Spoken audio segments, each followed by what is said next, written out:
waxaa safar uga soo noqday magaalada Muqdisho Congressman-ka laga soo doorto magaalada Minneapolis iyo state-ka Minnesota mudane Keith Ellison oo maanta la kulmay jaaliyadda Soomaaliyeed ayaa waxa uu uga warramay waxyaabihii uu ku soo arkay magaalada Muqdisho iyo safarkiisii. Keith Ellison ayaa sheegay in Soomaaliya maanta ay horay u socoto kuna uu faraxsan yahay sida dawladda Soomaaliyeed ay u maareysay danaha nabadda ummadda Soomaaliyeed. Keith Ellison ayaa waxa uu yiri ururka Al-Shabaab ma laha wax awooda kuma laha maanta magaalada Muqdisho, taasoo uga mahadceliyay madaxweynaha iyo dawladdiisa iyo waliba duqa magaalada Muqdisho. Keith Ellison ereyadii uu halka ka yiri waxa kamid ahaa. I want to, Bismillahir Rahmanir Rahim. I want to say all praise is due to Allah. The trip was successful, and but the trip is just really the beginning, in a way, of much more to come. And I just want to tell you, you all saying nice things about me. I thank you for that. But really, it's you, who really provided the energy for me to make the trip, and I thank you for that because I feel personally privileged to be part of it all. And so I guess, you thanking me, I'm thanking you. We all thank God. And so, but I see the future being bright. We have a president, we have a prime minister, we have a parliament, we have a constitution, and now the United States has conferred recognition for the first time in 22 years. 2 days after I got there, Raj Shah's there, which means, Raj Shah hadn't been there. What this means is something bright. After, I also want to tell you, I met with Ambassador Swan. He's very upbeat and positive. I met with the Kenyan ambassador from the U.S., Ambassador Godek. He's positive, and it looks like things are going in the right direction. We also met in Mogadishu with around 25 business people. These guys are innovative, they are smart, they want to do business with you, and you are the bridge between trade between U.S. and Somalia. They have a Chamber of Commerce. One of the things they want is to build a relationship with U.S. Chamber of Commerce. And they have an awesome network that they're developing, getting stronger every day. And these guys, in many ways, have been the pillars holding up Somalia for the last 22 years. They have been leaders in telecom, travel, and money wiring, and they've been doing an awesome job. And what struck me is that, all of them are young guys, so they'll be doing this stuff for years to come. Somalia, as you know, has a median age of 18. So in terms of just building for the future, that's there. Flying in, I saw the prettiest coastline I've ever seen in my life. I know. And I've been to Jamaica, Dominican Republic. I've seen some pretty beaches. Yeah. They don't stand a chance to this one. And so I'm grateful for the trip.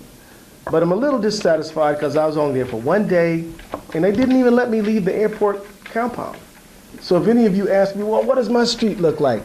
I don't know, because they didn't let me go down your street. But I saw pictures of it, and inshallah we'll be back there, and it won't take too long to do it. My goal now, one of the reasons I wanted to go, even though I couldn't stay as long or go as far as I wanted to go, is I wanted to break the glass ceiling so now we can get other members of Congress and more people go in there to build on what we got. Keith Ellison ayaa waxa uu kaleeto oo uu sheegay in uu aad ugu farxay quruxda iyo bilicda magaalada Muqdisho markii uu ka degayay garoonka caalamiga ah ee Aadan Cadde International Airport. waxa uu yiri waxa aan la kulmay madaxweynaha Soomaaliya waana farxad weyn ayay ii ahayd kama daali doono ayuu yiri Keith Ellison taageerada aan la garab istaaganahay dawladda Soomaaliyeed. waxaana warbixintii u gudbiyay aan kala soo kulmay ayuu yiri Congressman dalka Mareykanka iyagoo taas isla markiiba ku bedelay in shakhsiga ugu sarreeya hay-adda mucaawinada dalka Maraykanka ee USAID Mr. Rajesh uu isaguna booqdo dalka Soomaaliya. Keith Ellison oo ugu dambeyntii jaaliyadda la hadlayay ayaa waxa uu yiri idil ahaantiinba waxaan idinka codsanayaa in aad ku laabataan dalkii hooyo ee Soomaaliya. kii aqoon u leh dhinaca internetka, kii injineera, kii dhakhtar kii macallina, intiinaba dalkii uu idin baahan yahay ayuu yiri ha laga qayb qaato dhismaha dalka. intaas kadib jaaliyadda Soomaaliyeed ayaa iyaguna uga mahadceliyay la kulanka ay la kulmeen Keith Ellison. jaaliyadda Soomaaliyeed oo arrintaas ka mahad celinaysayna waatan. I haven't been to my homeland for 23 years now, and I'm still afraid that if I go there, Al-Shabaab will do something or something will happen. It's okay, sister. So thank you for carrying my weight. I saw your picture on, somebody tagged me on Facebook before I even saw it on the news. And you cannot imagine how happy I was that a congressman from Minneapolis, which is where I'm from, is in Muqadsho and talking to people, and you have no idea, you know, how much courage that gives to a lot of people and how much support that shows. Thank you. That's all I have to say. Yes, ma'am. Thank you. دوما سنتها شركة البيتي Somali National TV TV qaranka Soomaaliyeed markii aan aragnay our Congressman Keith Ellison oo uu tagay magaalada Muqadsho ahayd shacabka Soomaaliyeed aad bay ugu farxeen adduunka meel walba marka waxaan nagashay inaan Congressmanka u yeerno aan ugu mahad celino lana sii adkeeyo xiriirka ka dhaxeeya Soomaaliya iyo Mareykanka marka Congressmanka warbixin fiican ayuu na siiyay aad baan uga mahadnaqanayaa TV-ga qaranka Soomaaliyeed waxaana Congressman kala shaqeyn doonaa inaan sii adkeeno xiriirka dawladda Soomaaliya iyo dawladda Mareykanka aad baa u mahadsantiin markan ka horeeyt mahadsanto saaxiibkay galbeeyte Liibaan Xuseen iyo dhammaan shaqaalaha shaqeeya TV-ga qaranka talamaad eedan ka faraxsanaantii Congressman Saada magaalada Muqadsho Soomaali naftirkan waliba nin ata dhiirigelin dadka Soomaali ka nool wadanka Mareykanka Canada Europe meel kasta ku nool waliba dhiirigeliyaase intii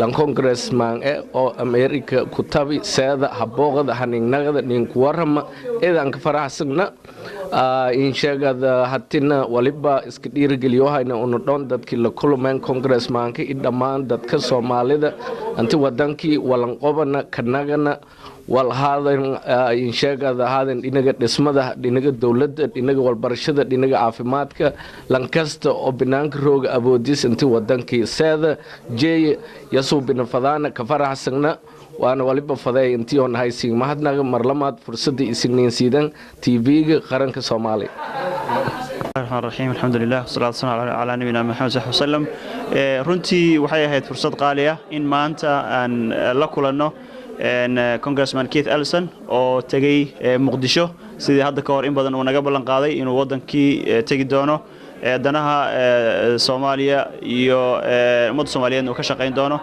fursad aad iyo aad u weyn bay ahayd waxay runtii xoojisay dareenkii dadka Soomaalida ee gobolkan degan aan ka rajaynaynay dawladda Mareykanka in ay qayb ka noqoto fursadan qaaliga ah hadda taagan oo ah in Soomaaliya dib loo dhiso qarannimadeedii dib loo helo institutionskeedii dib loo dhiso dawladda Mareykankana ay arintaas ku caawiso arintaas ayay bilow u ahayd waxaan rajaynaynaa in ay hordhac ay noqoto u noqoto in dawladda Mareykanku ay siyaasadeedii wax ka bedesho dawladda Soomaaliyana ay ku caawiso in ay mar kale the nations of the world ay kamid noqoto waxyaabaha soo qaadnay waxa kamid ahaa in yani dawladda Mareykanku aysan marnaba aysan ka gaabinin sidii dawladda Soomaaliya ay u noqon lahayd dawlad qaran oo jira in Minnesota gaar ahaan magaalada Minneapolis iyo Muqadsho la walaaleeyo in dadka halkan jooga aqoon-yahanada ee Soomaaliyeed ay contribution ay ka geystaan wadankii sidii institutionskiisa loo dhisi lahaa inta waxaan rajaynayaa inaan ka wada shaqeyno si guudna aanu isaga kaashano waxaan jeclahay inaan mahad celiyo TV-ga Somali National TV walaalkay Galbeeti iyo Liibaan runtii farxad weyn bay noo tahay inaan maanta aan la hadlayno TV-ga qaranka السلام عليكم ورحمة الله وبركاته. ولي شخصيات كودق دقاقة جالية أمد الصوماليات أي قرب كيغا ميديكتا فدية صديق يوسف أو أديغا جالية الصوماليات قيبها وحبرشدة سكولات كمقالة مينيابوليس كان ميده معلمينتا أي سورتقل النقطة إنو صهر فديستو كاميرا تلفزيون كقرنكا الصوماليات إساقو كميدها شخصيات كي لكل مي Congressman Keith Ellison and صديق أركتدادا.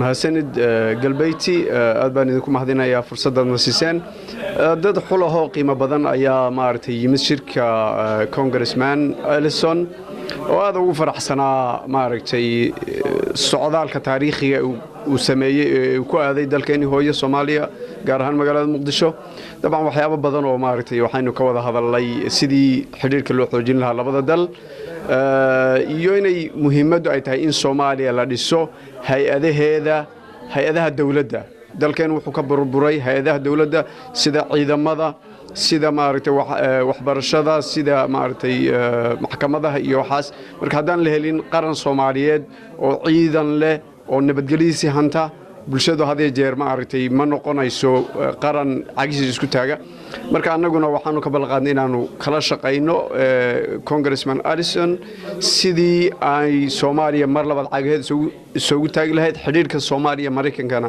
loo adkeyn lahaa waan idinku mahadinayaa fursadda nasiiseen hadaatiin TV-ga qaranka Soomaaliyeed runtii sharaf weyn bay ahayd inaan maanta warbixin ka dhageysano Congressman Keith Ellison oo ah Congressman laga soo doorto magaalada Minneapolis.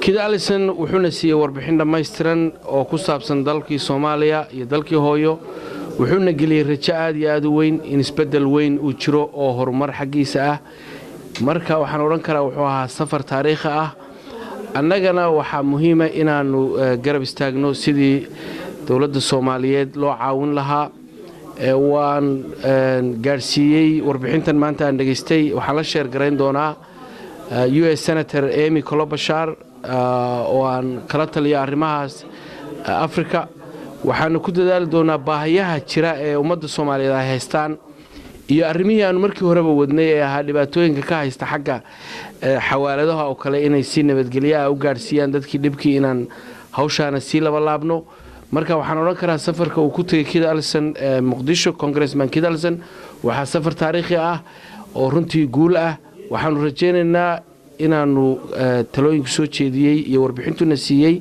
annaguna halka ka sii wadno aanu u noqono garab dawladda Soomaaliyeed iyo shacabka Soomaaliyeed anigana sharaf weyn bay tahay inaan markii koowaad la hadlo telefishinka qaranka Soomaaliyeed waxaan u mahadnaqayaa saaxiibkay Shira Galbeeti iyo Liibaan waxaan idinku leeyahay maartay hawsha wanaagsan halka ka wada waana runtii fursad aad qaali u ah in dawladda Soomaaliyeed TV-geedii maanta nalaga wareysanayo waxayna ka mid tahay tallaabooyinka horumarka Keith Ellison waa uga mahadnaqaynaa safarka maartay taariikhiga uu ku tagay caasimadda ummadda Soomaaliyeed Muqdisho waxaan rajaynaynaa inuu dadaalada sii wado una safaradiisa kalena maartay uu booqdo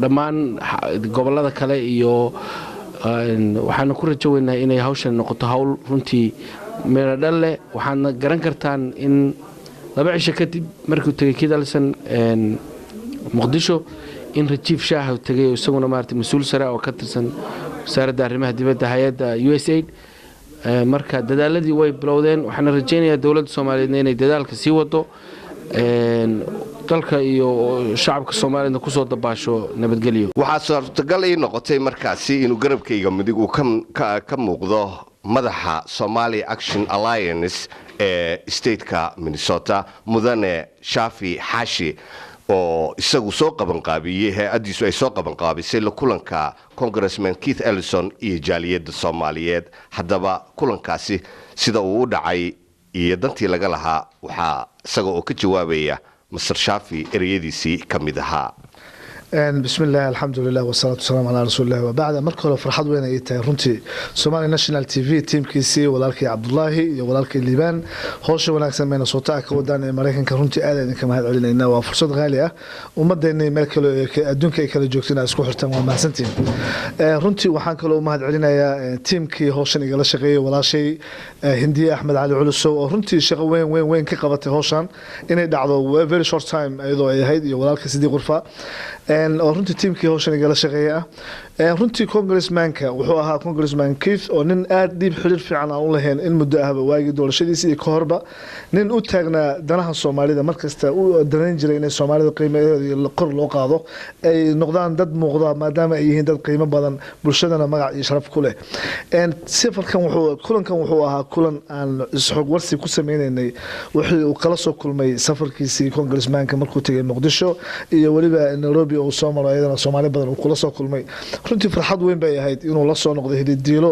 iyo waliba mustaqbal iyo commitment balan uu rabo inuu mustaqbalkii nagala shaqeeyo isna uu nagu liidgalayo sidii Soomaaliya dib u dhiskeeda uu kaalin uga qaadan lahaa ha noqoto soo celintii security-ga ha noqoto dib u dhiskii Muqadsho institutionskii Soomaaliya dib u dunsanaa 22 sano runtii wax lagu farxay ahayd dad waxgarad oo kala duwan oo bulshada kala duwan Minnesota kamid ah culimada diinka waxgaradkii ganacsatadii oo ay kamid yihiin waliba ganacsatada xawaaladaha oo runtii ayagana adeegyada ugu waaweyn Soomaalida wax u qabta inuu maanta la kulmay oo runtii balama cusubna ay wada galeen sidii mustaqbalka loo xoojin lahaa safarkiisii soo ku noqon lahaa mid success ah waxay ku xiran tahay dadkan Soomaalida oo waxgaradkoodii ayagana u istaaga inay howshiisa socoto ugu dambeyntii madaxa telefishinka qaranka ee dalka Mareykanka Liibaan Xuseen ayaa mikrofoonka la beegsaday Congressman Keith Ellison halkaana su'aalo dhowr ah ku weydiiyay Liibaan Xuseen su'aashii ugu horeysay ee uu weydiiyay waxa uu Congressman Keith Ellison weydiiyay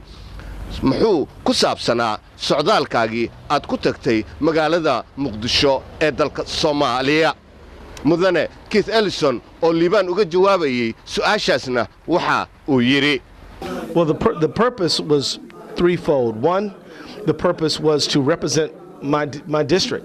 Minneapolis has the largest percentage of Somali Americans, and when I was elected, many of them asked me to go to Somalia, and I told them that I would. So part of my trip, the purpose was to fulfill a promise, to devote my time and energy working on the U.S.-Somali relationship, helping to stand Somalia up. But the second reason was to work on the remittance issue. As many people know, many banks have been dropping out of helping to do the transaction between the United States and Somalia.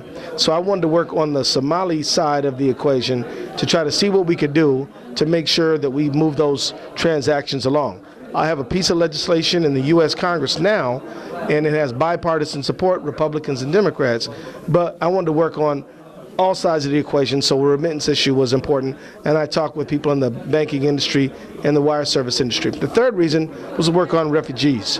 A lot of people who have to leave their country, they need services, they need protection, they need security, and so I wanted to make sure that all these things were addressed, and so it was a great trip, and I look forward to going back.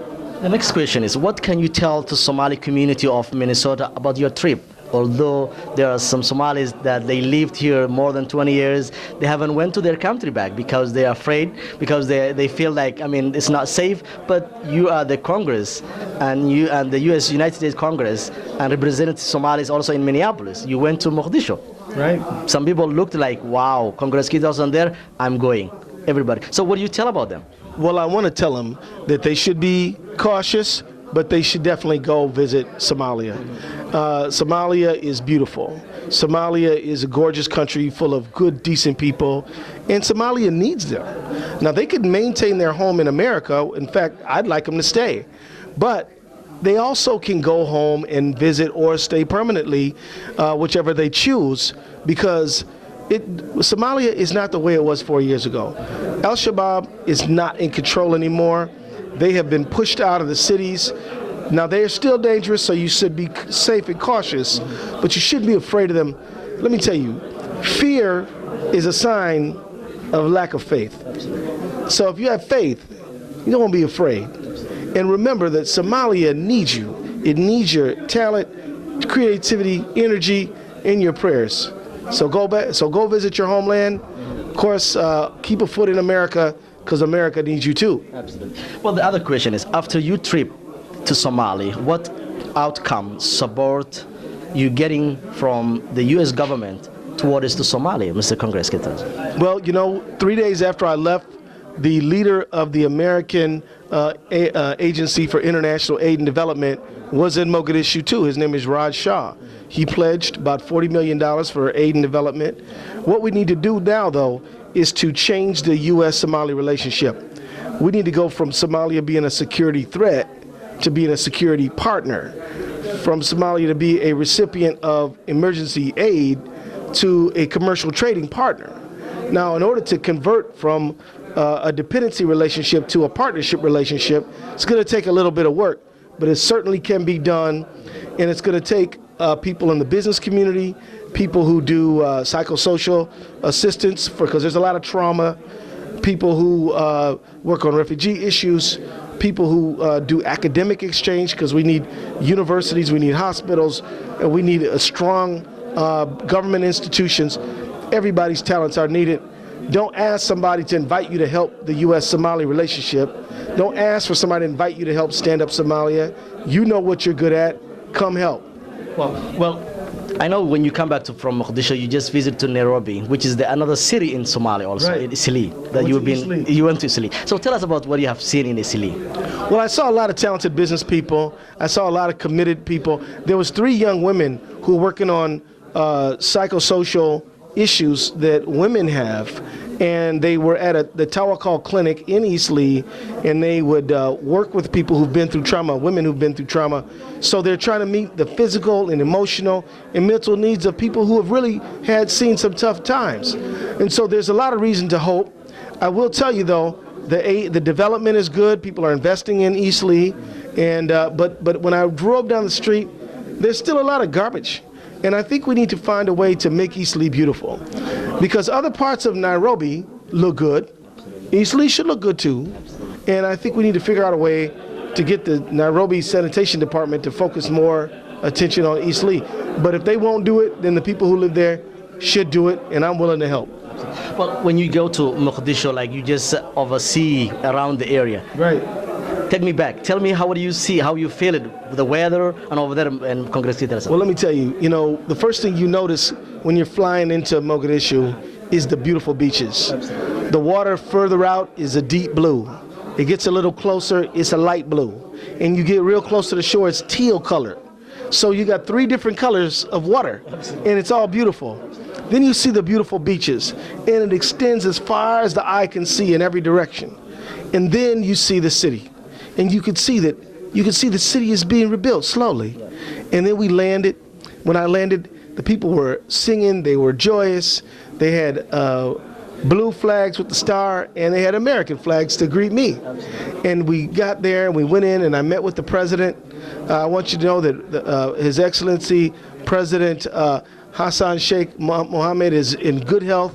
He's optimistic, and he's happy, and he's looking forward. We also met the mayor of Mogadishu, who's a very impressive man, committed, hardcore, and he wants to build a sister city relationship between Mogadishu and Minneapolis. And I think this would be an excellent project for us all to work on. But the last question, what do you tell Somali communities around the world to help to their country, since you visit as a Congressman Keith Ellison in Muqadsho? First of all, Somalia needs everything. So whatever you can do, come do it. If you are good at music and art, write a song about Somalia.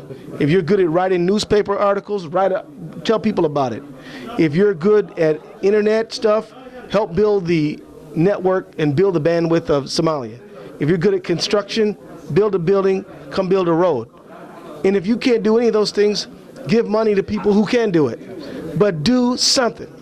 Do not find yourself, when you stand before God and he says, what did you do to help build Somalia? Say, I didn't do nothing because nobody asked me. Don't do that. Think about what you can do and do it. Thank you very much, Congressman. Yes, sir. telefishinka qaranka Soomaaliyeed shira warsame galbeeyta Minneapolis, Minnesota.